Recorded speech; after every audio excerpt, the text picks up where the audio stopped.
Sebuah mobil melaju di jalan raya sementara di kursi belakang, seorang anak lelaki bernama Gilsu tengah asyik bermain ponsel. Ayah dan ibunya menyuruhnya berhenti. Namun Gilsu hanya diam, tidak menggubris.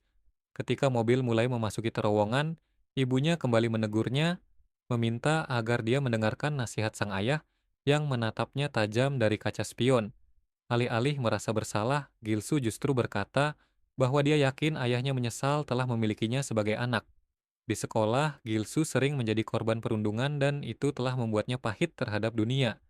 Ibunya mencoba menenangkan dengan mengatakan bahwa jika anak-anak di sekolah barunya berani memukulnya, lebih baik dia berhenti saja karena yang penting Gilsu bisa hidup dengan nyaman.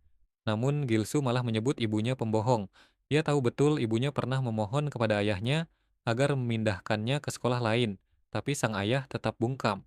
Gilsu pun kembali menunduk ke ponselnya, bermain game sampai akhirnya layar menunjukkan tulisan game over. Dalam hati ia mulai bertanya, apakah aku harus mati saja? Potongan adegan berganti ke pintu gerbang SMA Six Gates. Gilsu menapaki langkah pertamanya ke dalam sekolah, berharap semoga hari ini ada gempa bumi yang bisa membatalkan semuanya. Ia memperkenalkan diri kepada seluruh kelas, namaku Gilsu, aku berasal dari, lalu ia terdiam, berharap waktu berhenti dan tidak terjadi hal buruk hari ini. Namun yang terjadi justru sebaliknya. Semua murid bertepuk tangan dan menyambutnya hangat, senang bertemu denganmu, ujar mereka. Mereka bahkan mengatakan keren sekali, ada siswa dari kota besar di sekolah mereka. Gilsu yang biasanya dijauhi kini malah kebingungan karena tak menyangka akan mendapatkan sambutan sehangat ini. Di kemudian hari, seorang siswa bernama Jindul menghampirinya bersama temannya. Gilsu langsung curiga merasa semuanya terlalu baik untuk menjadi kenyataan dan yakin cepat atau lambat perundungan akan datang lagi. Namun siswa itu hanya tersenyum, menepuk punggungnya dan memperkenalkan diri. Dul mengajak Gilsu ke toko dan Gilsu mengaku kalau ini pertama kalinya dia pergi ke toko bersama teman. Saat mereka mengobrol, Dul menyinggung alis temannya yang katanya seperti batu. Gilsu justru menganggap itu menawan dengan caranya sendiri. Ia mulai berpikir kenapa semua orang di sini begitu ramah. Ia memperhatikan sekeliling, semuanya tampak bahagia dan benar-benar bersenang-senang. Gilsu pun bertanya-tanya, mungkinkah aku bisa merasakan kebahagiaan juga? Tapi harapannya goyah saat ia tak sengaja menabrak seseorang. Orang itu mengatakan bajunya basah dan Gilsu langsung panik. Ia minta maaf berulang kali dan menawarkan untuk membersihkannya. Namun orang itu malah tersenyum dan berkata tidak apa-apa. Gilsu benar-benar tercengang dan berpikir apa mungkin aku bisa hidup normal di sini. Bel sekolah berbunyi menandakan waktu pulang. Gilsu merasakan getaran di sini benar-benar berbeda. Untuk pertama kalinya dalam waktu yang lama, ia merasa senang telah pindah. Di kelas, Dul menghampirinya dan bertanya apakah Gilsu punya rencana malam ini. Gilsu menjawab tidak. Bagus, kata Dul, ikut aku jalan-jalan malam ini. Di perjalanan, Gilsu penasaran kemana mereka akan pergi. Dul bilang dia ingin menunjukkan tempat khusus dan mengatakan bahwa semua murid baru harus datang ke sana. Gilsu merasa agak dipaksa tapi akhirnya mengikuti karena penasaran. Mereka berjalan menjauh dari kota, lalu Dul bertanya apakah kau pernah bertarung atau bertinju. Gilsu menggeleng. Dul tertawa dan berkata bahwa kau butuh nyali besar. Malam ini, kita hampir sampai. Saat itu Gilsu baru menyadari Dul memiliki banyak bekas luka. Ia langsung teringat semua sekolah tempat ia pernah diganggu, dan mulai curiga jangan-jangan Dul juga akan menggertaknya. Ia berhenti berjalan dan berkata ingin pulang. Namun Dul menepuk bahunya dan berkata, kita sudah hampir sampai, lihat sebentar saja lalu kau boleh pergi. Gilsu yang tak mampu membantah akhirnya menurut. Mereka tiba di sebuah gudang. Saat Dul membuka pintu terdengar suara sorakan keras. Gilsu langsung memejamkan mata karena takut, namun saat membukanya perlahan, ia justru mendapati tempat itu adalah arena pertarungan rahasia penuh dengan siswa yang bersorak menyaksikan pertarungan brutal di tengah ruangan. Salah satu petarung mendaratkan tendangan brutal dan rahang Gilsu hampir terlepas melihatnya. Dul tertawa, kau kaget ya, inilah arena pertarungan sekolah kita. Gilsu masih melongo ketika seorang pria tinggi besar bernama Jang Chong, presiden sekolah mereka, menghampiri dan bertanya pada Dul siapa yang ia bawa kali ini. Dul memperkenalkan Gilsu sebagai siswa baru, tapi Gilsu malah berpikir pria ini terlalu tua, untuk jadi siswa SMA. Seorang murid lain yang dijuluki Rockly menantang Dul naik ke atas ring karena mengejek gaya rambutnya. Chong menoleh ke Gilsu dan berkata senang bertemu denganmu. Gilsu terkesiap melihat betapa tingginya pria itu. Chong menyambutnya ke dalam arena. Saat pertarungan dimulai, para siswa mulai bersorak gila-gilaan. Gilsu bertanya mengapa mereka saling memukul padahal mereka teman. Chong tertawa lalu berkata karena inilah wajah asli sekolah ini, di sini tak ada yang disebut pengganggu. Ia menjelaskan bahwa sekolah ini memang punya kekerasan, tapi kekerasannya dikendalikan dan harus dilakukan di dalam arena. Chong menatap Gilsu dalam-dalam dan berkata, aku tahu kau pernah jadi korban perundungan, di sini kau bisa melepas semua stresmu karena semua orang sama dalam menghadapi kekerasan. Gilsu menatap arena dengan mata berbinar. Chong melanjutkan bahwa ia tak suka menjelaskan dua kali, jadi ia meminta Gilsu mendengarkan baik-baik. Pertama, hanya siswa Six Gates yang boleh masuk. Kedua, pertarungan harus satu lawan satu tanpa senjata. Ketiga, Dewan Pembimbing bertindak sebagai wasit. Tiba-tiba terdengar suara dari tengah arena, "Hei, dia di sini," seru seseorang. Itu adalah siswa yang tadi bertemu Gilsu. Ia mendekat dan berkata, ingin menebus biaya pembersihan. Chong tersenyum, sepertinya kau sudah punya lawan, pelajari peraturannya sambil jalan. Ia melanjutkan peraturan nomor 4, tidak ada kekerasan di luar arena. Jika kau tak suka seseorang, selesaikan di dalam ring. Yang penting nikmati dan jangan takut. Gilsu menatap ke depan dengan gemetar, tidak tahu bagaimana bisa menikmati ini. Wasit mengangkat tangan tanda pertarungan dimulai. Lawannya yang bernama Kang In, seorang siswa terkenal sebagai adik laki-laki iblis, menatap tajam membuat Gilsu merasa ketakutan. Insting 3 tahun sebagai korban perundungan langsung muncul. Para siswa bersorak, beberapa di antaranya berteriak anak baru itu sial banget kenapa Kang In yang dapat giliran. Kang In bertanya, kau tidak mau bergerak duluan, aku kasih keuntungan. Ini pertarungan pertamamu. Namun Gilsu tidak bisa bergerak karena terlalu takut. Dalam pikirannya hanya satu hal yang bergema, jika aku tidak bertindak sekarang, aku takkan pernah punya kesempatan lagi. Melihat lawannya yang membeku, Kang In mendecakkan lidahnya, jika kau tidak mau menggunakan kesempatan yang kuberikan, katanya sambil melesat maju untuk menyerang. Rasa takut yang luar biasa menjalari tubuh Gilsu, matanya mulai berair dan tubuhnya gemetar tak terkendali. Seketika suasana di antara para penonton berubah drastis. Antisipasi mereka berganti menjadi rasa jijik kolektif saat Gilsu dalam sebuah pertunjukan yang sangat tidak heroik telah memuntahkan isi perutnya tepat di atas ring. Kang In berhenti tepat di hadapannya, menatap pemandangan itu dengan tidak percaya. Para siswa pun meledak dalam tawa. Kang In berteriak menyuruh seseorang memberinya handuk. Dari sudut ring, Gilsu bergumam pada dirinya sendiri bahwa ia bahkan belum pernah melayangkan satu pukulan pun dan benar-benar tidak bisa melakukan ini. Beberapa saat kemudian di kamar mandi, beberapa siswa terdengar membicarakan insiden memalukan itu. Gilsu yang duduk meringkuk di dalam salah satu bilik toilet hanya bisa mendengarkan dengan perasaan hancur. Ia benar-benar telah mengacaukan segalanya. Ia pikir ini sekolah yang normal, tetapi ternyata jauh dari itu. Bahkan dengan semua nasihat Jang Chong untuk bersenang-senang, ia tetap tidak bisa. Ia tahu hari di mana ia harus melawan akan tiba, tetapi karena ia tidak bisa dirundung secara fisik, satu-satunya pilihan yang tersisa adalah pergi. Di tempat lain, Jang Chong sedang melakukan push-up dengan dua siswa di punggungnya, sebuah pemandangan yang sedikit tidak masuk akal. Dengan susah payah, ia berhasil mencapai hitungan ke 1000.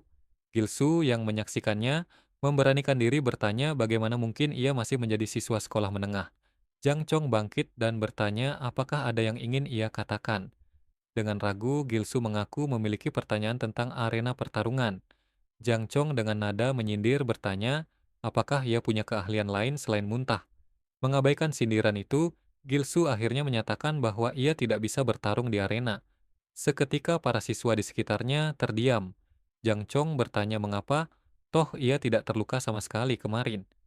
Gilsu menjelaskan bahwa ia tidak memiliki kepercayaan diri, tidak mampu membenci siapapun, dan sama sekali tidak memahami konsep bersenang-senang dalam kekerasan. Ia bertanya apakah ia boleh untuk tidak berpartisipasi. Jang Chong tiba-tiba meletakkan tangannya di leher Gilsu sambil berkata dengan dingin, Itu artinya aku bisa memukulmu sesukaku di luar arena. Gilsu tidak mengerti maksudnya tetapi Jang Chong mengabaikannya. Sebagai presiden sekolah, ia mengumumkan bahwa Gilsu tidak lagi berada di bawah perlindungan arena. Kehidupan sekolah pun kembali seperti biasa. Namun tidak bagi Gilsu. Ia mulai bertanya-tanya apa yang akan terjadi padanya. Tak perlu menunggu lama, Kang In menghampirinya. Ia berkata telah mendengar tentang keputusan Gilsu untuk tidak pergi ke arena. Tanpa peringatan, ia membanting wajah Gilsu ke meja. Aku akan mengajarimu apa artinya itu di sekolah ini, desis Kang In. Ia menyatakan butuh seorang budak baru dan dengan tawa mengejek, menunjuk Gilsu sebagai miliknya. Ironisnya, siswa-siswa lain dengan patuh mengabaikan pemandangan itu. Kang In menendang wajah Gilsu berkomentar bahwa itu pukulan yang bagus. Salah satu temannya menimpali bahwa ia dengar Gilsu pindah karena perundungan dan itu sangat masuk akal mengingat betapa pengecutnya dia. Kang In kemudian memerintahkannya untuk datang ke kelasnya setiap waktu istirahat. Gilsu hanya bisa menangis dalam diam saat mereka terus menendangnya di belakang kelas. Di ruang guru dengan suara lirih, Gilsu memberitahu seorang guru bahwa ia akan keluar dari sekolah. Ia sudah mempersiapkannya dan hanya akan mengikuti ujian untuk mendapatkan ijazah. Dengan kepala tertunduk, ia merasa telah melakukan semua yang ia bisa dan meminta maaf kepada keluarganya karena memiliki putra yang tidak berharga. Saat ia berjalan menjauh dari sekolah, merasa kehidupan sekolahnya telah berakhir, Jang Chong tiba-tiba muncul di gerbang. "Kenapa kau tidak melawan?" tanyanya meminta penjelasan. Gilsu ragu-ragu lalu menunduk dan meminta maaf, mengatakan bahwa seseorang yang gila bertarung seperti Jang Chong tidak akan pernah bisa mengerti perasaannya. Ia mengaku memiliki trauma dari kekerasan dan perundungan yang parah, dan kini ia hanya ingin menyerah. Jang Chong meletakkan tangannya di bahu Gilsu. "Kau lebih menyedihkan dari yang kukira." Ia mulai berjalan mendekat.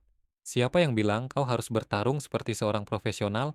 Jika kau tidak punya gigi, gunakan gusimu. Jika kau tidak punya kekuatan, gunakan nyalimu. Itulah arti dari bertarung." Ia mencengkeram kerah baju Gilsu. "Kau bahkan tidak mau melindungi dirimu sendiri."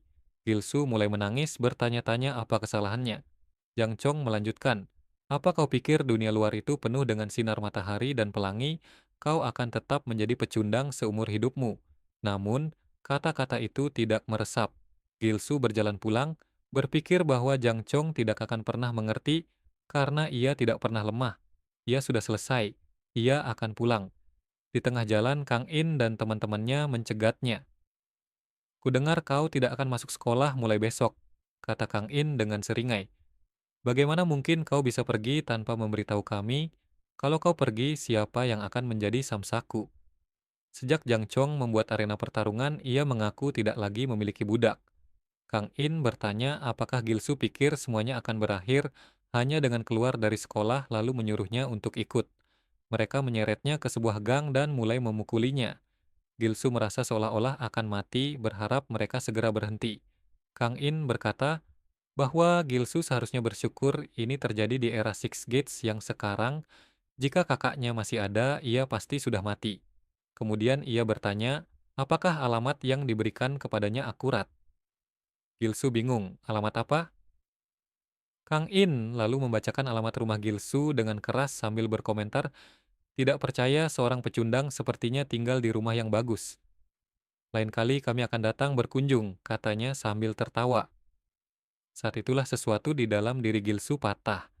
Ia berdiri dan bertanya apa yang akan mereka lakukan di rumahnya. Kang In menyuruhnya diam atau ia akan mengambil fotonya dan mengirimkannya ke semua orang. Gilsu bertanya-tanya dosa apa yang telah ia perbuat dalam hidupnya, hingga semua ini terjadi. Ia pikir semuanya akan berakhir bahwa ia akan lolos dari neraka ini, namun tepat saat ia pikir ia bebas, ia ditarik kembali ke dalam. Ia teringat kata-kata Jang Chong bahwa bertarung bukan hanya tentang kekuatan dan betapa pengecutnya, ia karena tidak mau melindungi dirinya sendiri. Saat salah satu dari mereka meraih wajahnya, Gilsu menjerit. Kang In tertawa lihat pecundang ini, katanya menyuruh temannya untuk memegangnya lebih erat.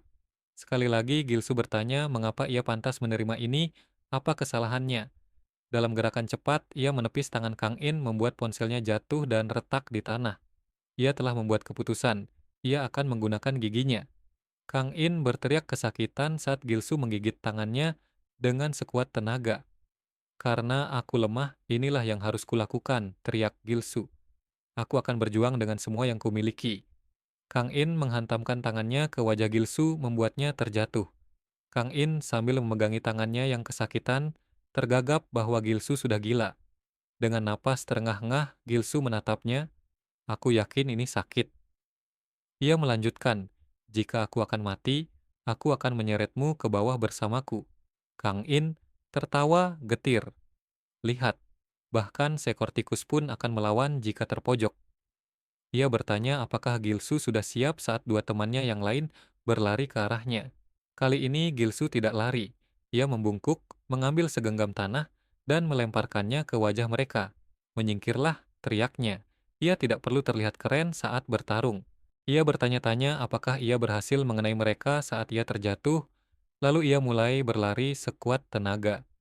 Di belakangnya, Kang In berteriak menyuruh teman-temannya untuk mengejarnya. Gilsu terus berlari bertanya-tanya pada dirinya sendiri, apakah ia sudah gila. Ia berlari kembali menuju ke satu-satunya tempat yang bisa ia pikirkan, arena pertarungan. Pintu arena tiba-tiba terbuka dengan keras. Di ambang pintu dengan napas terengah-engah dan penampilan yang acak-acakan, berdirilah Gilsu. Semua mata, termasuk mata Jang Chong, tertuju padanya. Aku akan melakukannya, seru Gilsu, suaranya menggema di arena yang hening. Para siswa terkejut melihatnya kembali. Dengan keyakinan yang baru ditemukannya, ia mengumumkan, aku akan bergabung dengan arena pertarungan. Di belakangnya, kelompok Kang In muncul, wajah mereka dipenuhi kebingungan. Jang Chong hanya menyeringai, anak ini ternyata jauh lebih menyenangkan dari yang ia duga. Kembali di atas ring, Gilsu kini berdiri sebagai petarung sungguhan. Salah satu anak buah Kang In dengan sombongnya melangkah maju menyatakan bahwa dialah yang akan melawan si kutu buku itu. Pertarungan pun dimulai dan itu bukanlah pertarungan yang seimbang. Sebuah pukulan telah mendarat di wajah Gilsu diikuti tendangan keras ke perut dan disempurnakan dengan satu pukulan lagi. Kau pikir bisa melakukan sesuatu dalam pertarungan, ejek lawannya sambil melayangkan pukulan lagi yang membuat Gilsu kehilangan keseimbangan. Ia mengangkat kakinya tinggi-tinggi, aku akan memberimu pelajaran, katanya sebelum menendang wajah Gilsu dengan keras. Sambil tertawa, ia bertanya, bagaimana rasanya? Pasti kau menyesalinya sekarang. Namun, yang ia dapatkan sebagai balasan adalah tatapan tajam dari Gilsu. Kesal, ia berteriak menyuruhnya untuk menurunkan pandangannya, lalu menamparnya berulang kali. Setiap tamparan diiringi dengan penghinaan, seorang pecundang harus bertingkah seperti pecundang. Katanya, ini bukan webtoon. Ia mengakhiri serangannya dengan sebuah tendangan memutar yang membuat Gilsu terkapar di lantai. Para penonton mulai berbisik mengatakan pertarungan ini cukup intens dan berharap Gilsu tidak mati karena terlalu bersemangat. Dengan susah payah, Gilsu mulai bangkit. Lawannya mencibir menyuruhnya untuk tidak sok kuat dan mengancam mungkin akan membunuhnya. Bagaimana bisa balas Gilsu dengan napas tersengal, ini bahkan belum seberapa.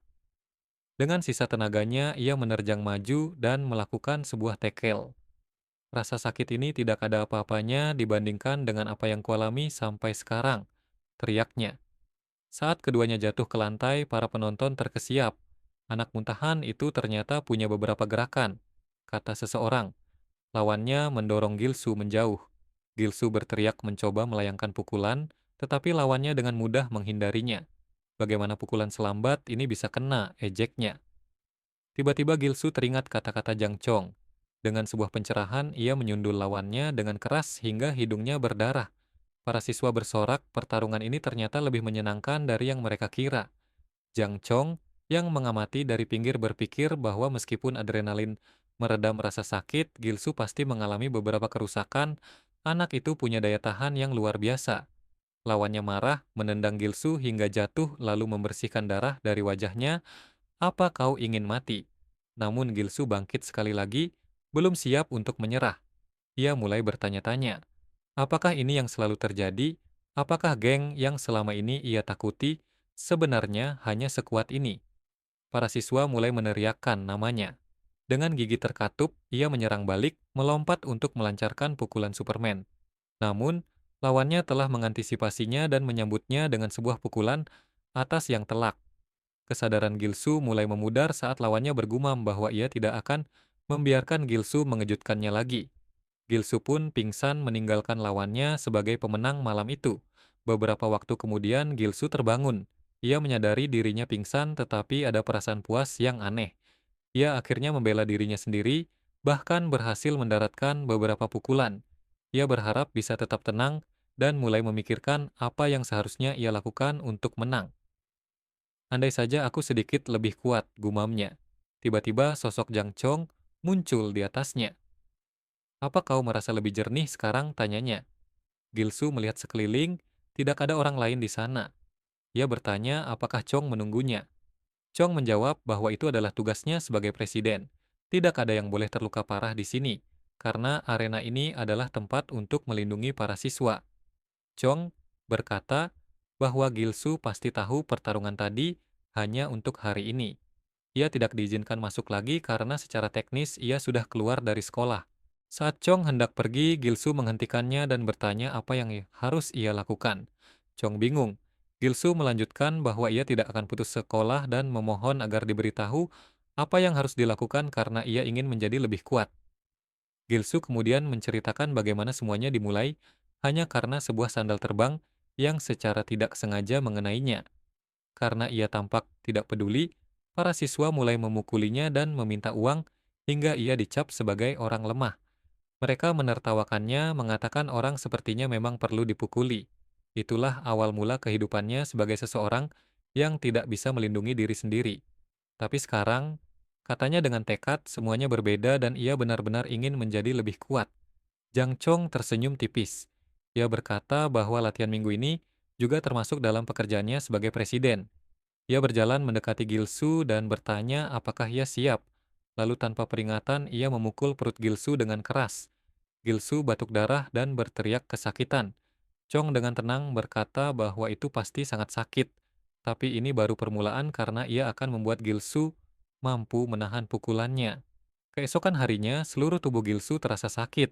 Ia bertanya-tanya seberapa keras ia dipukul semalam sambil mengingat perintah Chong untuk menemuinya saat istirahat. Ia ragu apakah ini benar-benar akan membuatnya lebih kuat.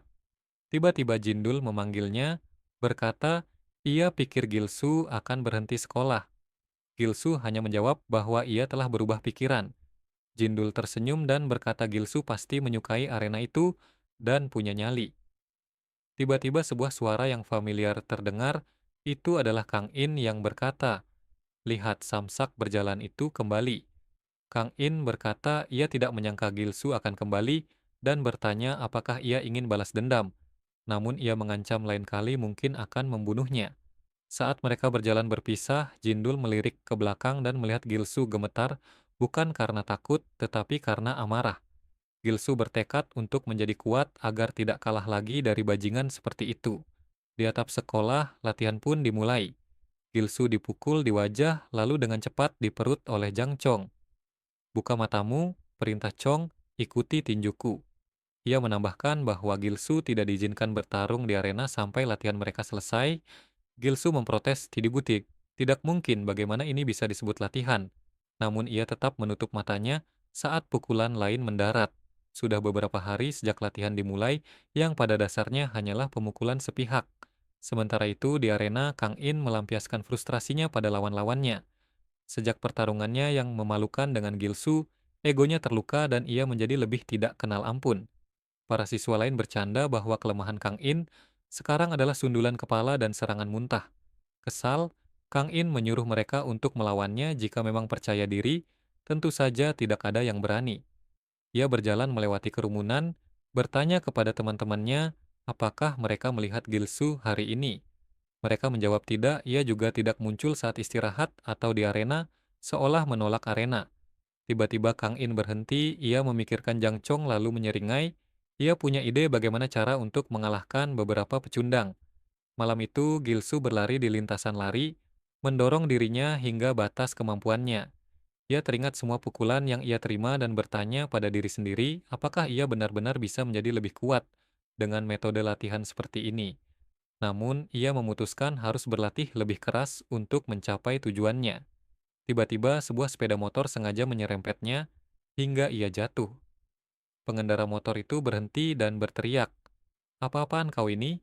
Kau menggores motorku?" Ia dan teman-temannya turun dan mulai meminta uang kompensasi. Gilsu bingung bagaimana ia bisa punya uang sebanyak itu, padahal pengendara itu yang menabraknya. Pria itu menjambak rambutnya dan meninjunya. Teman-temannya tertawa mengatakan mereka adalah saksi dan melihat Gilsu yang berlari ke arah motor. Pria itu terus mengancamnya, menyuruhnya merespon.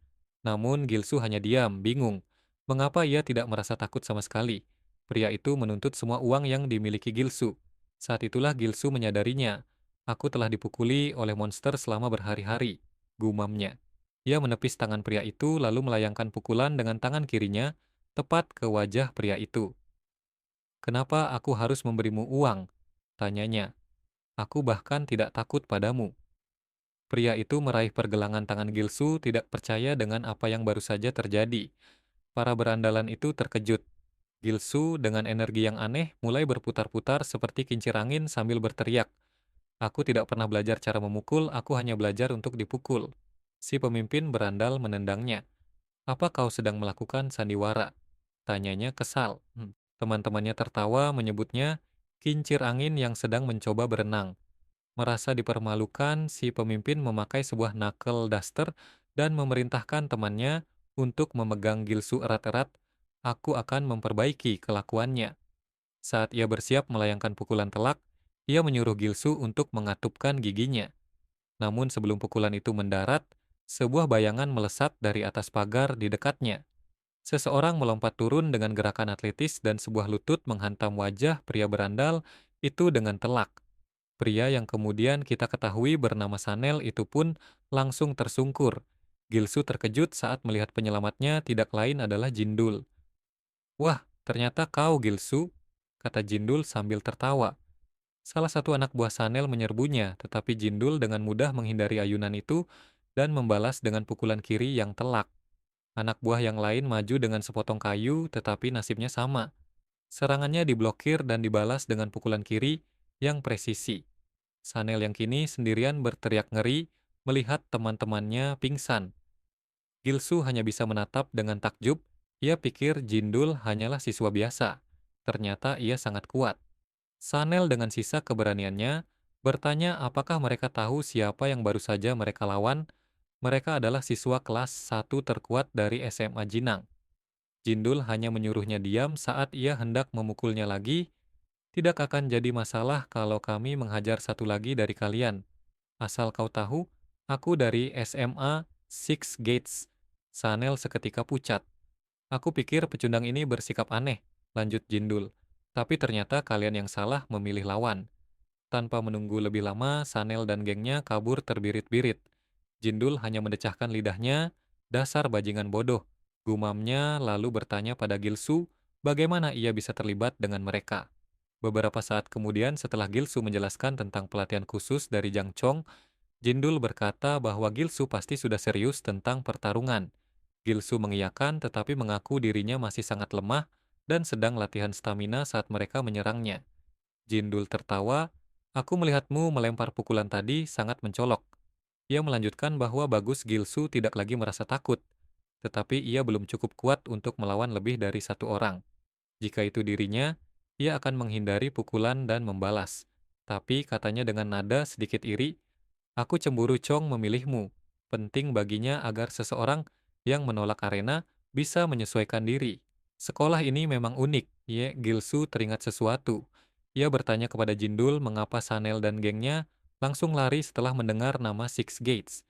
Jindul tertawa, tentu saja sekolah mereka terkenal. Ia menjelaskan bahwa SMA Six Gates memiliki sejarah kekerasan yang panjang. Dulu sekolah itu seperti hutan belantara di mana hukum rimba berlaku. Gilsu berkomentar bahwa sekarang tidak seperti itu lagi. "Itu semua berkat Jang Chong," kata Jindul. "Dialah yang menaklukkan sekolah ini dan menciptakan arena pertarungan beserta peraturannya. Sekolah perlahan menjadi lebih bersih karena ada wadah lain untuk menyelesaikan amarah yang terpendam. Tetapi, lanjutnya dengan nada serius, jika arena atau Chong menghilang, peraturan itu tidak ada artinya. Siapa yang tahu kapan sekolah ini akan kembali menjadi neraka seperti dulu, dan ada beberapa orang yang menginginkannya kembali seperti itu. Di arena pertarungan seolah membuktikan kata-kata Jindul, Park Yonggo sedang menikmati kekuasaan barunya. Ia menunjuk seorang siswa lain dan menyuruhnya naik ke ring. Aku memilihmu karena aku benci penampilanmu, katanya. Ketika siswa itu ragu-ragu, Yonggo bertanya apakah ia menolak permintaan untuk bertarung.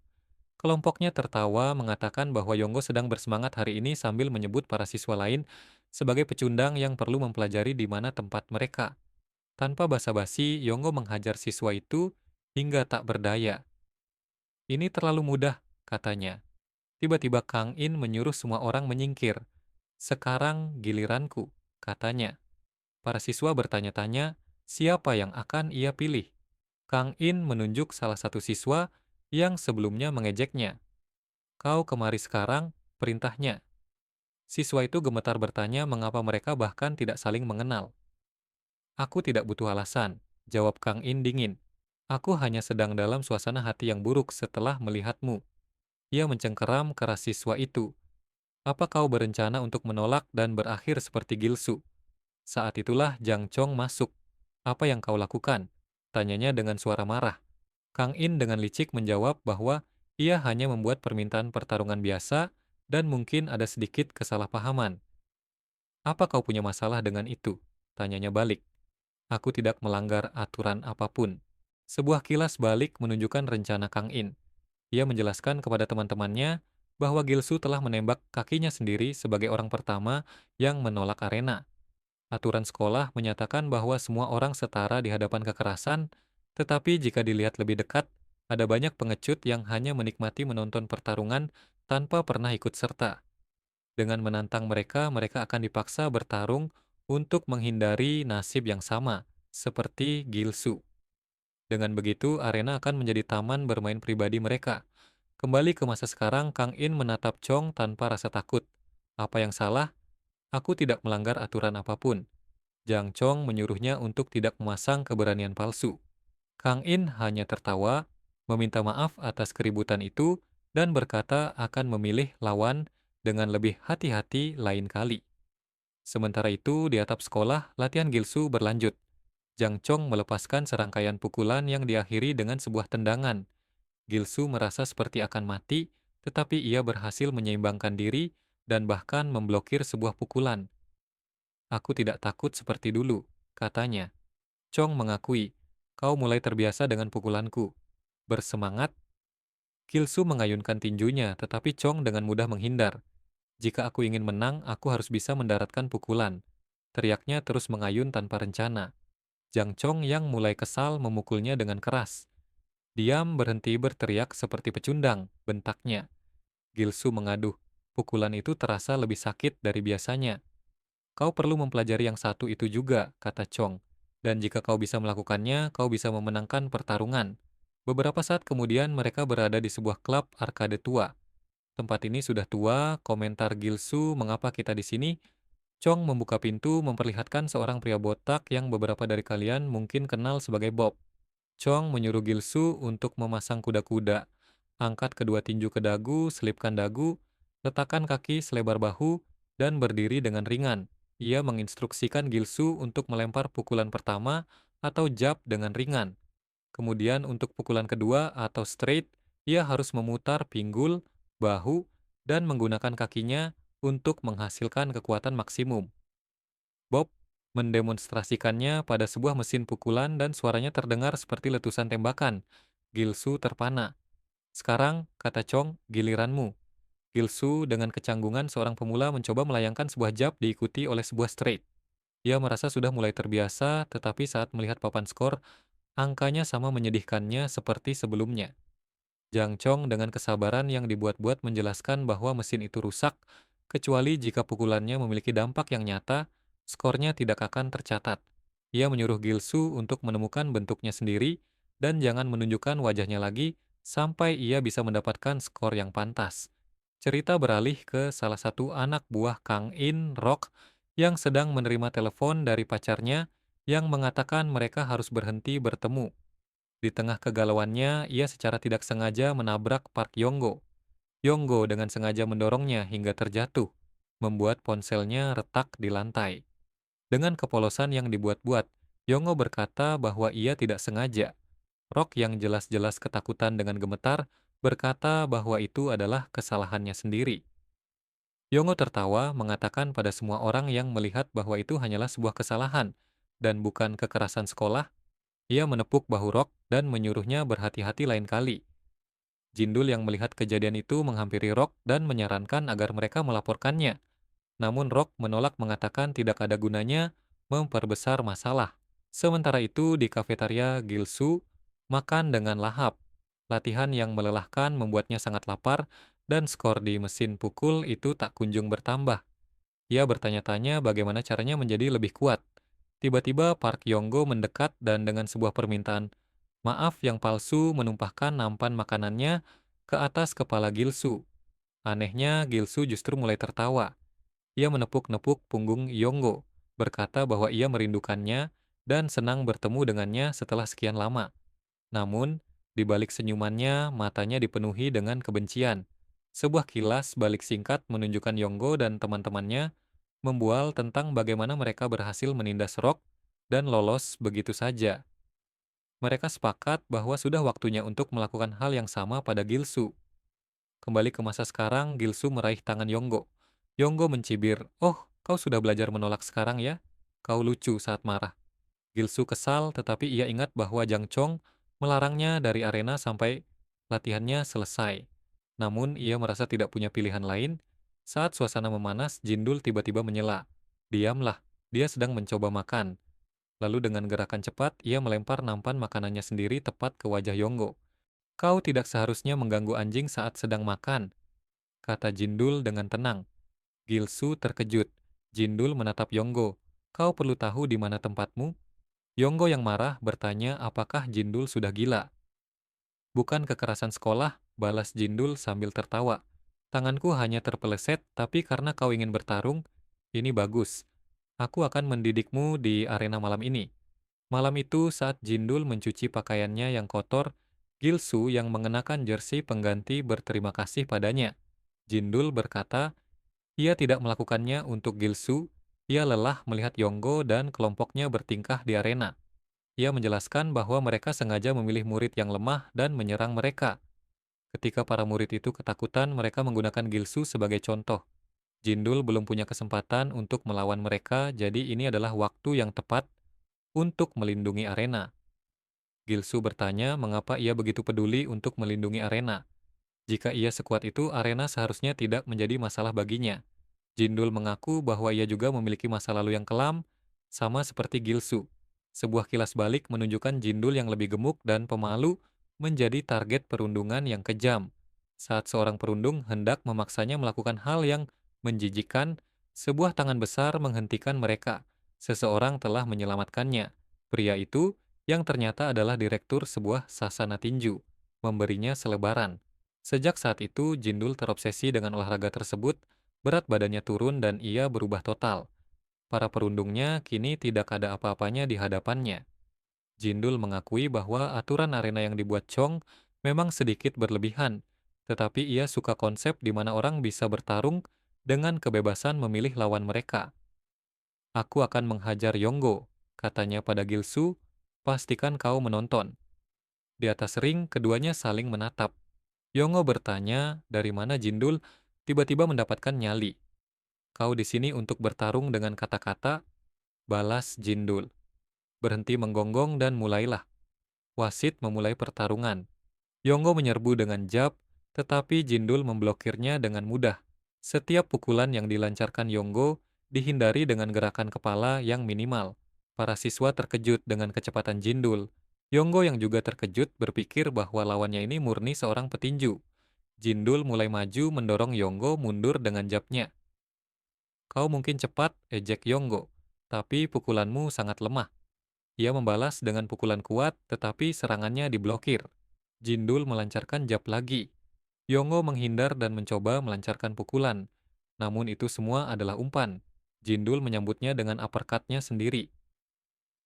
"Pukulan yang bagus," katanya. Yonggo sadar ia telah terpancing. Gilsu yang menonton dari pinggir terkesima, Jindul benar-benar mendominasi pertarungan. Yonggo bahkan belum mendaratkan satu pukulan pun. Para siswa mulai berbisik bertanya-tanya, apakah Jindul selalu sekuat ini?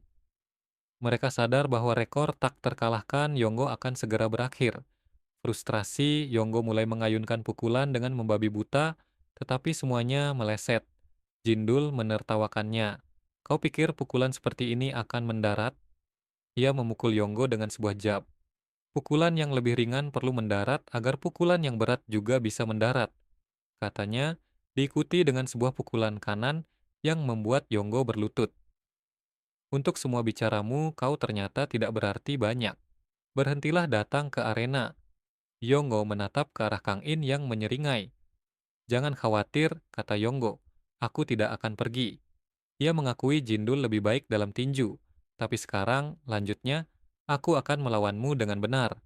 Tiba-tiba Yonggo mengangkat kakinya mengambil kuda-kuda Muay Thai. Sudah waktunya memulai pertarungan yang sebenarnya. Jindul mengenali kuda-kuda itu, Yonggo berencana menggunakan tendangan. Ia memutuskan untuk menyerang lebih dulu. Tetapi saat ia menendang, kakinya bertemu dengan tulang kering Yonggo yang kokoh. Jindul membuat wajah kesakitan, tendangannya telah diperiksa. Yonggo tidak kehilangan momentum dan langsung menyerang. Jindul melihat tendangan lain datang dan memutuskan untuk memblokirnya dengan lengan. Sebuah keputusan yang langsung ia sesali. Rasanya seperti dipukul oleh sebuah tiang besi dan ia terlempar melintasi ring. Ia bertanya-tanya mengapa tendangan itu begitu kuat. Ia sudah memblokirnya, tetapi kerusakannya terlalu besar.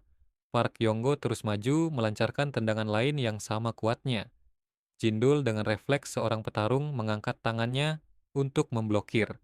Namun yang terdengar selanjutnya bukanlah suara benturan yang tumpul, melainkan suara retakan tulang yang tajam dan mengerikan.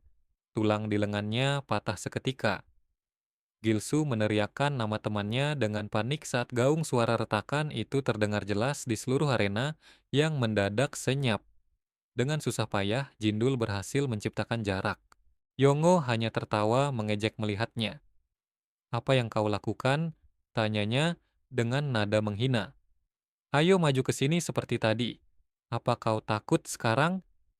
Di dalam benaknya, Jindul bertanya-tanya, mengapa tendangan Yonggo begitu kuat?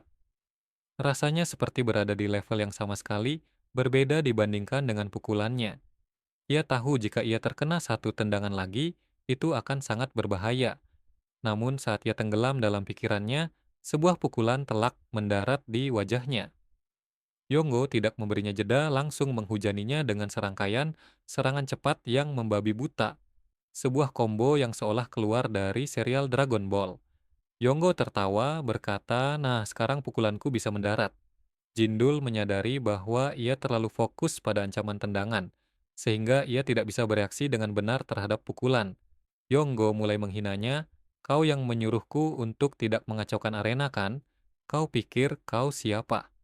Ia melancarkan sebuah tendangan rendah yang menyakitkan yang menyebabkan Jindul jatuh ke tanah.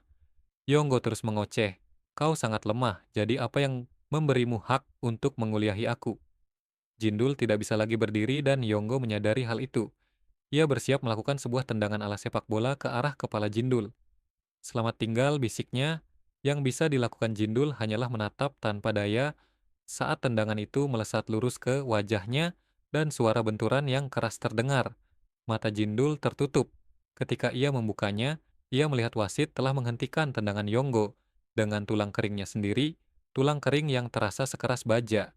Wasit itu, yang kita ketahui bernama Ginhang, berkata, jika lawanmu tidak lagi dalam kondisi untuk bertarung, melangkah lebih jauh akan dianggap sebagai pelanggaran. Yonggo hanya tertawa, kita baru saja mulai, kenapa berhenti sekarang, katanya, tapi ini menyenangkan untuk pertama kalinya setelah sekian lama. Ia kemudian melihat ke arah Gilsu, mungkin ini sebabnya beberapa anak yang sudah lama tidak kulihat ada di sini. Begitu mata mereka bertemu, Yonggo mulai tertawa terbahak-bahak. Arena akan menjadi lebih menyenangkan di masa depan, jadi sering-seringlah datang, ejeknya. Beberapa waktu kemudian, pemandangan berganti. Gilsu dengan hati-hati memapah Jindul berjalan. Apa itu sangat sakit? Tanya Gilsu dengan cemas. Jindul menjawab bahwa lebih dari rasa sakit, ia hanya marah karena ia kalah, dan sekarang ia justru telah meningkatkan ego mereka tanpa alasan. Gilsu mengatakan bahwa Jindul jelas menang di awal, Tetapi begitu Yonggo mulai menggunakan tendangannya, semuanya berubah. Jindul setuju mengatakan bahwa tendangan Yonggo jauh lebih kuat dari yang ia harapkan. Tetapi tambahnya, ada sesuatu yang aneh tentang tendangan terakhir itu, dan aku tidak bisa menjelaskannya dengan jelas. Mereka akhirnya sampai di tempat tujuan. Jindul berterima kasih kepada Gilsu karena telah membantunya, mengatakan bahwa Gilsu pasti lelah. Ia bertanya apakah Gilsu ingin minum air sebelum mereka berpisah. Gilsu menjawab tidak karena ia harus pergi ke suatu tempat. Apa kau benar-benar harus pergi pada jam ini? Tanya Jindul. Gilsu mengiyakan sambil melambaikan tangan. Jindul hanya bisa menatap dengan penasaran saat melihat Gilsu berlari, bertanya-tanya kemana ia pergi dengan terburu-buru. Pemandangan beralih kembali ke ruang kelas di mana kita melihat sepasang sepatu paling jelek yang pernah ada.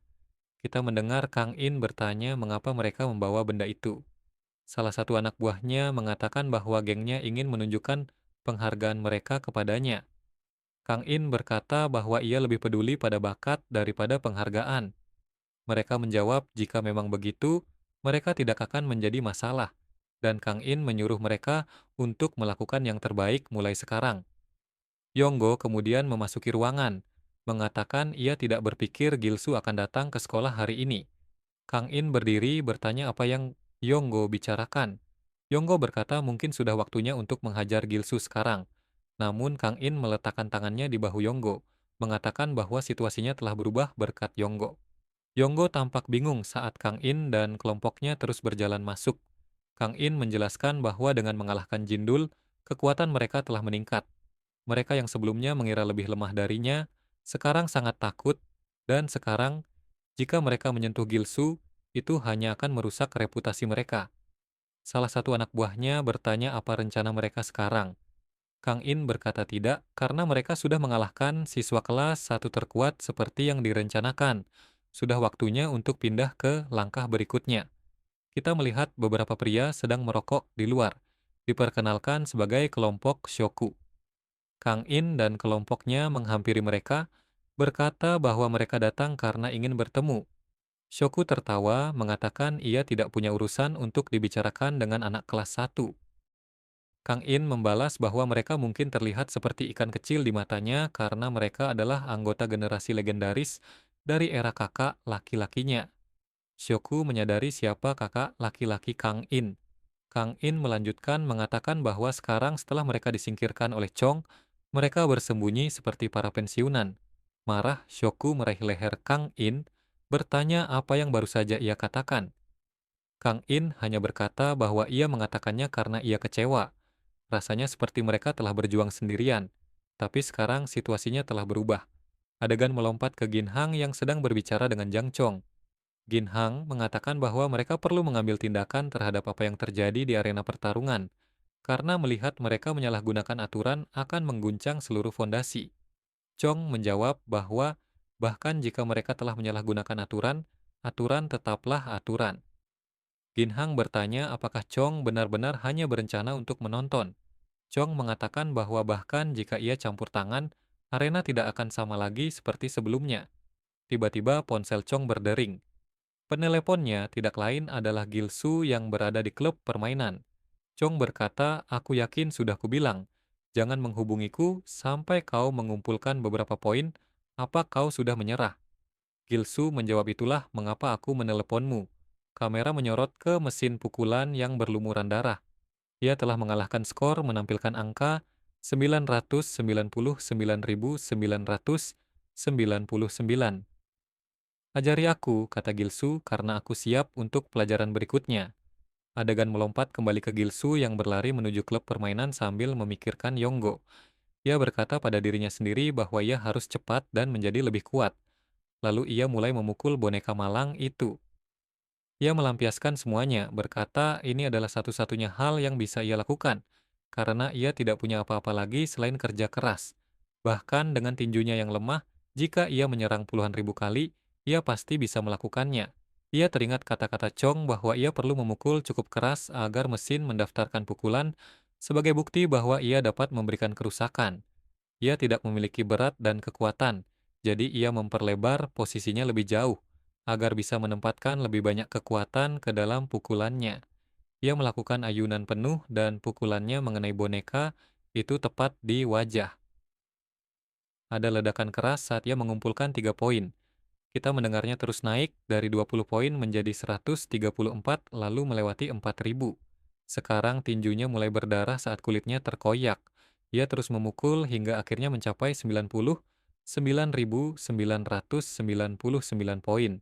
Di depan mesin arcade yang babak belur, Gilsu dengan sisa tenaga yang ia miliki memberitahu Jang Chong di telepon untuk mengajarinya pelajaran berikutnya. Jang Chong tersenyum, mengatakan bahwa ini lebih cepat dari yang ia harapkan.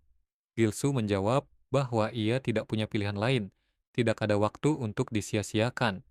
Jang Chong berkata bahwa itu bagus dan mereka dapat melanjutkan ke tahap berikutnya.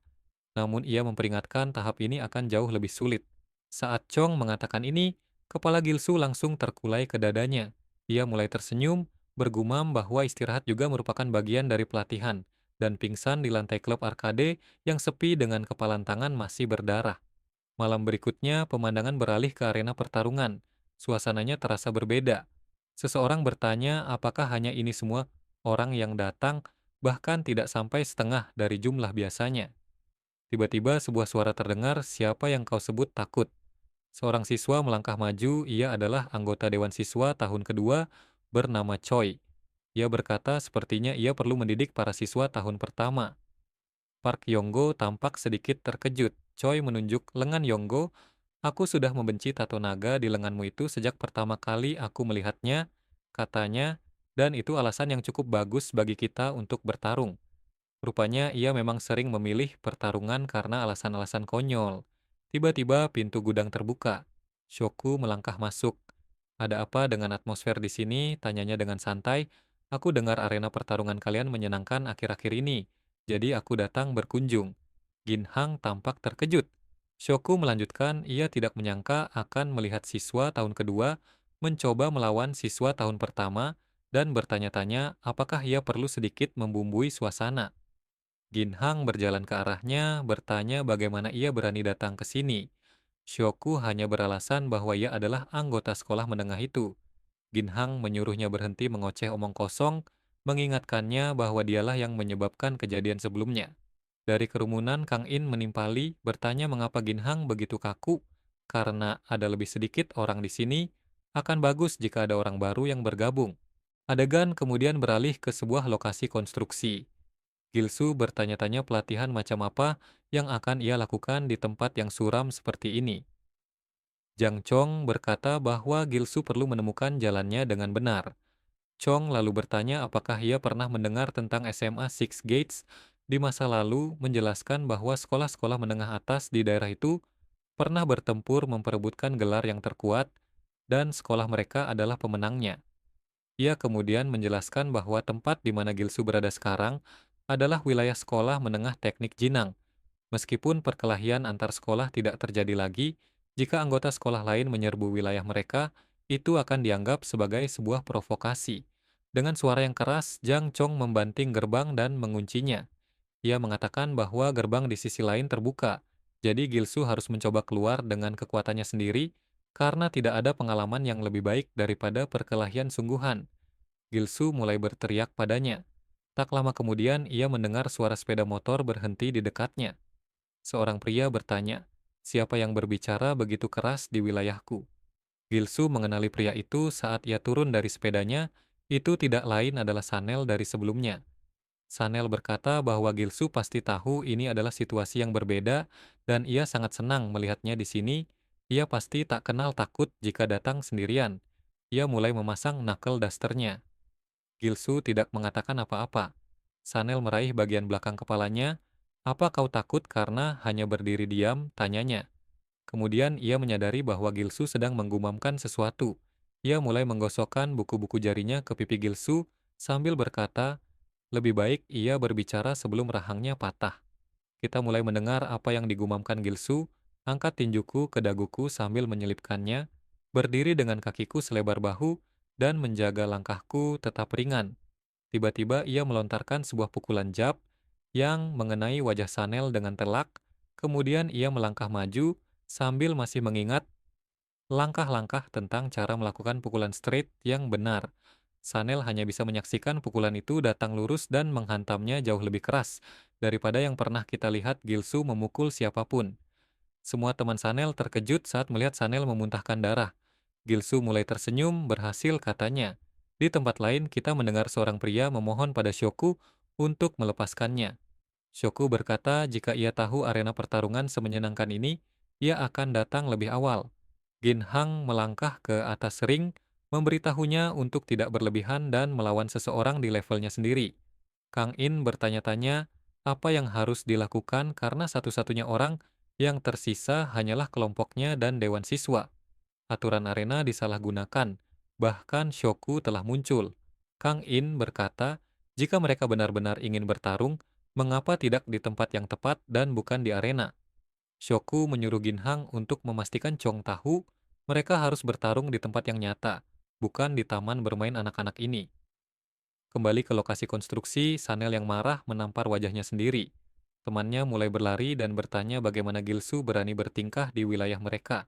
Ia melempar pukulan ke arah Gilsu dan mengenainya tepat di wajah, namun Gilsu bahkan tidak bergeming sedikit pun. Ia berkata pada dirinya sendiri, pukulan-pukulan yang tidak seberapa ini tidak sakit sama sekali.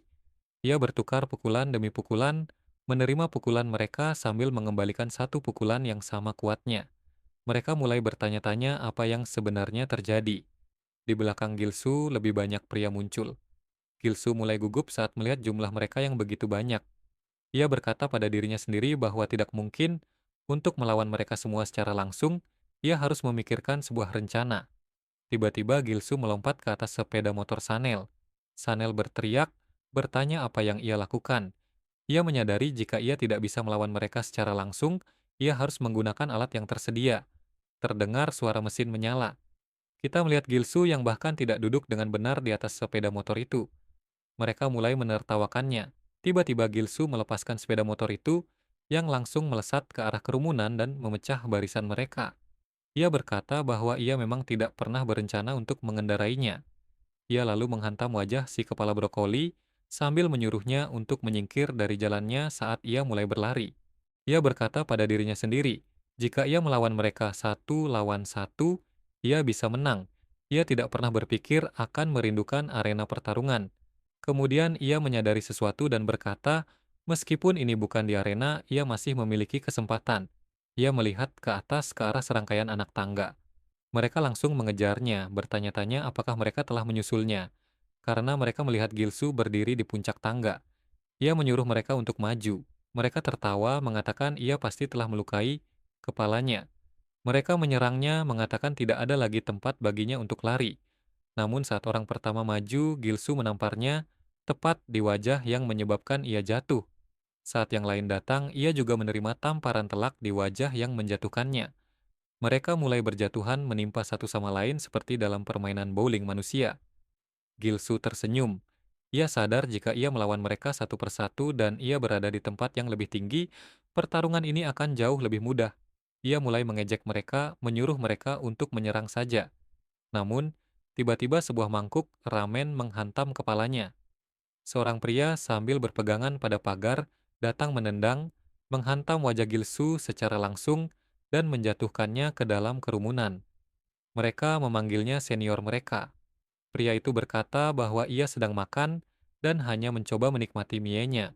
Tetapi kemudian seorang bajingan dari Six Gates muncul. Gilsu berkata bahwa ia tidak berpikir akan ada seseorang di lantai atas. Ia mulai menyerang langsung ke arah pria itu, tetapi tidak cukup. Pria itu menyambutnya dengan serangan lutut langsung ke wajah. Gilsu menyadari orang ini jauh lebih kuat dari yang lain. Pria itu berkata ia akan memberi mereka semua waktu 5 menit untuk menghajarnya. Mereka langsung mulai mengerumuninya. Gilsu mulai melindungi dirinya sendiri saat mereka menendanginya tanpa ampun. Ia berpikir, meskipun hanya karena satu orang, gelombang pertarungan ini benar-benar telah berubah. Ia berkata pada dirinya sendiri bahwa melawan orang-orang ini tidak akan membawanya kemanapun. Pria ramen itu mendengar teriakan dari bawah. Saat itulah mereka melihat Gilsu berlari menuruni tangga. Pria itu benar-benar terkejut. Gilsu berkata bahwa ia bahkan tidak perlu 5 menit. Ia meraih kepala pria itu dan menyundulnya dengan keras. Pria itu berteriak kesakitan saat Gilsu berguling menuruni tangga. Siswa lain bertanya apakah pria itu baik-baik saja. Namun ia hanya menunjuk ke arah Gilsu dan memerintahkan anak buahnya untuk menangkapnya sekarang, mengancam mereka semua akan hancur jika gagal. Sambil tertawa, Gilsu berhasil melarikan diri, berpikir bahwa ia akhirnya berhasil keluar dan hanya harus sampai ke pintu belakang. Tak lama kemudian ia menemukannya. Gerbang belakang terbuka persis seperti yang dikatakan Chong. Tiba-tiba ia mendengar suara sepeda motor. Saat berbalik, ia benar-benar terkejut melihat seorang pria berambut hijau sedang menyeret Sanel dengan sepeda motornya. Pria itu tidak percaya anak buahnya kalah dari pecundang seperti Gilsu. Ia mengatakan bahwa Gilsu sebenarnya agak imut dan mulai menjilat bibirnya, mengaku suka hal-hal yang imut. Dia adalah bos sekolah ini, Wang Hucin, seorang pria yang aneh. Gilsu bertanya-tanya bajingan gila macam apa ini. Hucin kemudian berkata sepertinya yang lain akhirnya tiba. Saat Gilsu berbalik, ia melihat orang-orang dari sebelumnya telah mengepungnya. Hucin berkata sepertinya mereka kalah darinya. Sanel sudah berada di ambang kehilangan kesadaran. Hucin memberitahu yang lain bahwa mereka akan berakhir seperti Sanel. Mereka memohon kesempatan kedua tetapi ia membentak mereka untuk tidak menyentuh mangsanya. Gilsu berpikir orang ini pastilah bos di sini. Ia merasa Hucin lebih pendek darinya dan kurang berotot daripada Chong, jadi ia mungkin bisa mengalahkannya. Ia memutuskan untuk menyerang agar tidak membuang waktu, memulai dengan sebuah pukulan jab seperti yang diajarkan Chong. Namun, Hucin merunduk di bawahnya, langsung masuk ke posisi pegulat dan sekali lagi memanggilnya lucu karena menyerang lebih dulu, lalu melakukan double takedown dengan cepat. Gilsu menyadari bahwa ia telah membuat kesalahan besar saat tubuhnya dibanting keras ke lantai. Ia nyaris pingsan. Hucin mengangkatnya, mengatakan bahwa ia tidak boleh pingsan dulu karena ia perlu bermain lebih lama. Lalu melakukan sebuah suplex yang membuat kepala Gilsu sekali lagi membentur tanah hingga ia menyemburkan darah. Ia mulai berpikir bahwa ia akan mati. Orang-orang dari sebelumnya mulai tertawa, mengatakan bahwa itu pantas untuk Gilsu. Tetapi seorang pria berambut ungu menyuruh mereka diam, karena setelah Hucin selesai, giliran mereka yang akan dihajar. Hucin memegangi leher Gilsu, bertanya apakah ia sudah pingsan dan menyuruhnya untuk berjuang lebih keras. Tiba-tiba ia langsung ditendang di wajah. Gilsu bertanya, "Mengapa bajingan sepertimu memanggil orang lain lucu? Kaulah yang lucu." Hucin langsung kesal. Pria dari sebelumnya menjelaskan bahwa Hucin sering dirundung ketika masih muda karena tubuhnya yang pendek, jadi di hadapannya, kata lucu tidak boleh diucapkan. Hucin menurunkan Gilsu dan bersiap memukul, tetapi malah menguncinya. "Jatuhlah dengan cepat," kata Hucin, "karena kau akan disambut ke neraka." Saat itu ia mengunci Gilsu dalam sebuah triangle choke. Gilsu sadar ia tidak bisa bergerak atau bernapas. Hucin mulai berterima kasih padanya karena telah menjadi makanan yang lezat. Siapapun yang tertangkap dalam teknik itu tidak akan bisa menggunakan lengan atau kaki mereka dan akan dipukuli tanpa daya. Dalam cengkeraman Huang Hucin, Gilsu berkata pada dirinya sendiri bahwa pertarungan ini berada di level yang sama sekali berbeda. Ia benar-benar berpikir mungkin akan mati di sini. Tiba-tiba, yang mengejutkan semua orang, Gilsu mulai mengangkat Hucin ke udara. "Aku menolak untuk jatuh di sini," serunya dengan susah payah. Huang Hucin yang kini berada di udara mulai berputar dan berkata, "Kau ini benar-benar menyenangkan." Ia kembali mencekiknya lagi. "Aku sangat menyukaimu," katanya, "dan mulai sekarang kau adalah milikku." Gilsu mulai terengah-engah mencari udara, sementara Hucin memberitahunya bahwa rekor di sekolahnya adalah 7 detik dan ia bertanya-tanya berapa lama Gilsu akan bertahan. Gilsu berkata pada dirinya sendiri bahwa ia harus bertahan dan tidak ingin kalah dari bajingan seperti ini lagi. Kakinya mulai lemas dan Hucin tertawa. "Nah, sekarang kau kembali menjadi imut," katanya. Lalu mulai menyeret Gilsu pergi. Saat diseret pergi, Gilsu membuka matanya. Ia teringat permainan pingsan yang sering dimainkan oleh para perundungnya dulu. Satu-satunya cara baginya untuk bertahan hidup adalah dengan menggunakan kelingkingnya untuk melindungi arteri karotisnya, sebuah metode bertahan hidup yang ia kuasai. Sambil berpura-pura pingsan, ia meraih sebuah batu. Hucin mendengarnya dan berbalik, tetapi sudah terlambat. Batu itu melayang dan menghantam wajah Hucin dengan telak, menyebabkannya memuntahkan darah. Gilsu mengambil kesempatan untuk melarikan diri, berpikir bahwa semuanya sudah berakhir dan ia hanya harus melewati gerbang. Tetapi Hucin tidak memberinya kesempatan, ia bertanya kemana Gilsu pikir ia akan pergi dan langsung menyerangnya. Gilsu berpikir ini gila, ia baru saja terkena batu dan masih bisa bergerak. Ia sudah sangat dekat dengan pintu keluar dan tidak bisa gagal di sini. Tiba-tiba sebuah suara menghentikan mereka. Ini sudah cukup. Jang Chong akhirnya turun tangan, langsung mengintimidasi Huang Hucin. Chong memperingatkan Hucin bahwa serangan berikutnya akan dianggap sebagai serangan terhadap seluruh SMA Six Gates.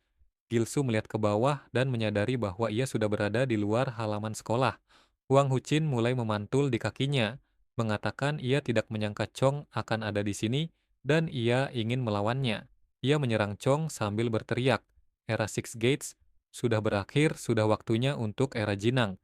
Jang Chong bahkan tidak menjawab dengan kata-kata, sebaliknya tinjunya melesat masuk, meninggalkan dampak yang terdengar seperti suara tembakan. Gilsu benar-benar terkejut. Chong berkata, seperti yang diharapkan, anak-anak di Jinang Teknik belum mengalami kemajuan sama sekali. Hucin telah terlempar jauh dan kini kehilangan beberapa giginya. Chong melihat ke arah Gilsu mengatakan bahwa ia telah melewati tahap kedua. Dan sekarang satu-satunya yang tersisa adalah langkah terakhir. Ia harus datang ke atap besok. Gilsu menatapnya dengan penuh percaya diri. Keesokan paginya di sekolah, Gilsu tidak pergi ke atap.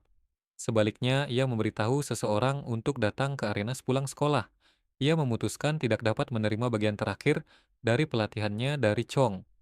Kilas balik menunjukkan Park Yongo yang mengganggu Jindul, bertanya apakah lengannya benar-benar patah atau hanya berpura-pura takut. Ia mendorong Jindul hingga jatuh. Sepertinya kau akhirnya tahu di mana tempatmu, kata Yongo sambil meletakkan kakinya di atas gips Jindul dan tertawa. Jindul bertanya apakah ia benar-benar mencoba melanggar peraturan sekolah. Yonggo mengangkatnya sambil tertawa, peraturan apa? Tidak ada seorang pun yang pergi ke arena lagi, jadi tidak ada gunanya mengikuti aturan. Tiba-tiba Gilsu muncul, berlari dan menghalangi pukulan Yonggo. Kembali ke masa sekarang, inilah mengapa Gilsu menyuruhnya datang ke arena. Ia pikir tidak ada waktu lagi untuk berlatih dan sudah waktunya untuk membuktikan dirinya. Yonggo tertawa. Lihat siapa yang datang, si anak muntah, katanya. Ia memegangi lengan Gilsu yang diperban, apa kau berlatih sendirian? Gilsu langsung menarik tangannya dan menyuruh Yonggo untuk melakukan pertandingan ulang. Yonggo tertawa dan berkata itu terdengar menyenangkan. Ia akan menunjukkan seperti apa arena itu beberapa hari terakhir ini. Di atap, Jang Chong sedang menunggu, bertanya-tanya mengapa Gilsu belum datang. Pintu terbanting terbuka saat Ginhang memanggilnya, menanyakan di mana ia tadi malam dan apakah ia tahu apa yang terjadi di arena pertarungan. Ginhang mengatakan bahwa Shoku datang ke arena bersama Kang In dan memperingatkan Chong bahwa situasinya akan menjadi lebih buruk. Jang Chong hanya tersenyum. Cukup menarik bahwa Shoku akan muncul, katanya. Ginhang bertanya mengapa ia tidak khawatir sama sekali, padahal arena itu diambang kehancuran. Chong berkata jika arena itu akan runtuh karena hal-hal sepele, maka itu memang pantas terjadi. Alasan mereka dapat menikmati arena bukanlah karena ia menekannya dengan kekuatan, melainkan seperti bagaimana sungai yang tercemar memurnikan dirinya sendiri. Di kelas, Kang In bertanya pada Yonggo apakah ia baru saja mengatakan bahwa Gilsu mencari perkelahian. Yonggo tertawa dan menjawab ya, sepertinya Gilsu telah berolahraga karena lengannya juga diperban, dan ia akan memastikan untuk menghabisinya dengan benar di arena. Kang In tampak berpikir. Ia berkata bahwa saat ini terlibat dengan pecundang seperti Gilsu, tidak akan ada gunanya dan mereka harus fokus untuk mengalahkan Chong. Yonggo berkata tidak perlu khawatir, ia akan mematahkan salah satu lengannya. Namun Kang In berpikir ia harus menang dengan sempurna, ia tidak boleh lengah sama sekali, karena anak itu memang sangat gigih. Di luar sekolah, Rock bertanya pada Gilsu apa yang ia pikirkan saat menantang Yonggo. Bahkan Jindul tidak bisa mengalahkannya, jadi bagaimana Gilsu berencana untuk menang. Gilsu sadar bahwa ia memang hanya bertindak berdasarkan dorongan hati dan bertanya-tanya apakah tindakannya benar. Jindul memberitahunya untuk segera membatalkan pertarungan itu karena masih terlalu berbahaya. Namun Gilsu menolak. Ia berkata, Jindul terluka saat bertarung untuk melindunginya, dan apa yang terjadi di lorong pagi ini adalah sesuatu yang sangat biasa baginya, dipermalukan dan menjadi tontonan. Ia tidak ingin menjadi seperti itu lagi, Lawan pertamanya haruslah Yonggo. Tidak peduli seberapa berbahayanya, ia benar-benar percaya bahwa kali ini ia sudah siap. Malam itu banyak sekali orang berkumpul di arena untuk menonton. Ini adalah keramaian terbesar dalam beberapa hari terakhir. Di atas ring, Park Yonggo berkata bahwa Gilsu terlambat. Tiba-tiba mereka mendengar pintu terbuka. Rock berbalik saat Gilsu bertanya, "Mengapa aku harus keluar?" Semua orang terkejut, anak itu telah mencukur kepalanya. Ia berkata bahwa ia baru saja merasa akhirnya layak datang ke sekolah. Yongo tertawa terbahak-bahak, bertanya apakah Gilsu benar-benar berpikir memotong rambutnya akan mengubah apapun. Gilsu menyuruh mereka tertawa sepuasnya karena mereka tidak akan bisa tertawa lama. Ginhang mengangkat tangannya, memberitahu mereka untuk bersiap-siap. Gilsu mengangkat tinjunya, berkata bahwa dirinya yang dulu telah tiada. Ia berencana untuk memenangkan ini, bahkan jika itu berarti mempertaruhkan nyawanya. Tubuhnya telah meningkat pesat sejak ia mulai berlatih. Ginhang berteriak, bertarung, Gilsu menyerang langsung ke arah Yongo, melontarkan pukulan jab, dan Yongo menangkisnya sambil berkata bahwa nyali bukanlah satu-satunya hal yang penting. Ia membalas dengan serangan balik yang mengenai wajah Gilsu, lalu mulai menghantamnya dengan serangkaian serangan, mendorongnya ke sisi lain ring. Gilsu berkata pada dirinya sendiri bahwa Yongo kuat, kecepatan dan kekuatannya berada di level lain. Ia menghentikan dirinya dari didorong mundur, tetapi Yonggo dengan mudah berkelit dengan tangan di belakang punggungnya. Ia bertanya apa yang Gilsu lakukan dan menjatuhkannya, mengatakan pukulannya terlalu lambat. Chong yang menonton dari jauh bertanya pada Ginhang, apa itu benar-benar terlihat seperti itu? Ia menyuruh Ginhang untuk menonton dengan cermat dan melihat siapa yang lebih fokus pada pertarungan. Mata Gilsu terkunci pada Yonggo. Yonggo terkejut melihat Gilsu bahkan tidak lagi memasang kuda-kuda bertahannya. Gilsu berkata bahwa pertarungannya baru saja dimulai, matanya masih penuh dengan kepercayaan diri. Dalam sebuah kilas balik di atap, Gilsu memberitahu Chong bahwa ia tidak mematuhi perintahnya dan menantang Yonggo karena dorongan impulsif. Chong berkata mereka perlu menyesuaikan rencana pelatihan dan mulai menerjang ke arahnya, mengatakan bahwa latihan kilat adalah cara terbaik. Saat Gilsu meningkatkan pertahanannya, Chong berkata bahwa berlatih tanding dengannya adalah semua yang ia butuhkan. Gilsu terkena pukulan di perut. Chong menyuruhnya untuk menyerang balik. Gilsu membalas dengan pukulan cepat, tetapi Chong berkata pukulannya terlalu lambat dan lemah. Gilsu berkata bahwa ia tahu ia tidak akan menjadi lebih kuat hanya dari beberapa sesi, tetapi ia tetap harus menang. Saat ia melancarkan pukulan kanan kali ini, suaranya terdengar jauh lebih berat. Chong bertanya apakah ia benar-benar ingin menang. Ia bahkan tidak mencoba untuk memblokir pukulan itu, hanya menerimanya. Ia menyuruh Gilsu untuk menurunkan pertahanannya terlebih dahulu. Adegan melompat kembali ke arena. Gilsu mengeluarkan jeritan primal dan datang dengan rentetan pukulan langsung ke arah Yonggo. Jindul berpikir Gilsu seharusnya tidak mengayunkan tinjunya dengan begitu liar. Yonggo tertawa bertanya apakah Gilsu hanya akan terus melemparkan pukulan acak, lalu mulai memukulnya kembali. Saat salah satu pukulan Yonggo menyerempet pipinya, Gilsu memanfaatkan kesempatan itu dan meraih Yonggo yang tidak menduganya. Yonggo mulai mencoba mendorongnya pergi, bertanya apa yang menurutnya sedang ia lakukan. Para siswa mengatakan pertarungan ini sangat membosankan dan Gilsu terlihat sangat menyedihkan.